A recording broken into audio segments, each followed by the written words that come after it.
up in a country town in primary school was great. I had lots of friends and played heaps of sport. I was a straight-A student. My grade 3 teacher told my mother that she thought I had a photographic memory. I learnt to read music in year 2 and played the clarinet, the saxophone and the piano. It seemed everything was easy for me, and I did not know what failure was. I was 14 years old and I was given the wrong medication for chilblains. I nearly died and was flown by helicopter to the city. I was in a coma having seizures for 2.5 hours. I awoke from the coma with amnesia. The only thing I recognised was the sound of my mother's voice.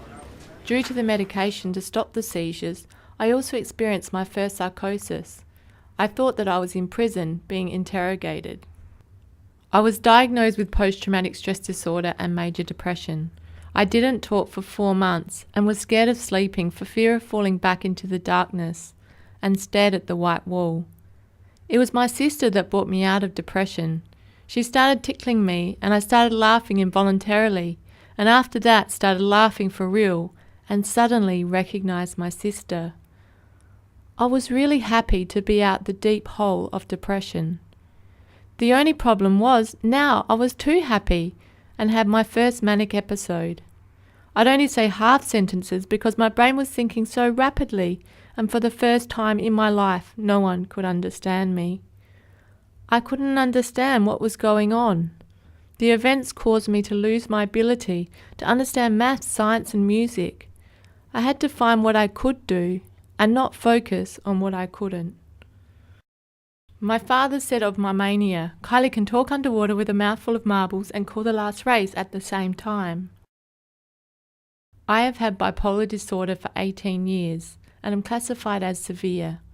When I am well, I feel I have control of my illness and see myself as an expert of one kind. And when I'm not well, the psychosis is in control and I feel like I've been kicked out of the team.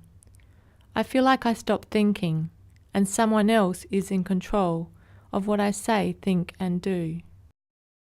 I have an analogy about how my family treats me. I compare myself to my brother's BMWs. One is constantly breaking down and one is perfect. I tell my brother that I'm like the BMW that keeps breaking down, but he always treats me like the perfect BMW. The best advice I ever received was when I was 19 and was given to me by my mother. She said, "Your illness is not your fault, but it is your responsibility." Recovery to me is being part of the team. I am blessed to have a job as a peer worker helping others.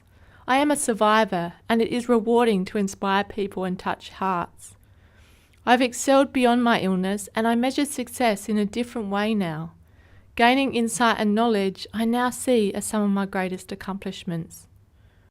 When I share with the community, I am an expert in my field. I can only believe there will be a rippling effect.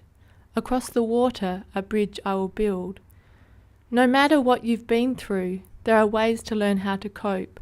Believe in yourself and your strength, as I know there is always hope.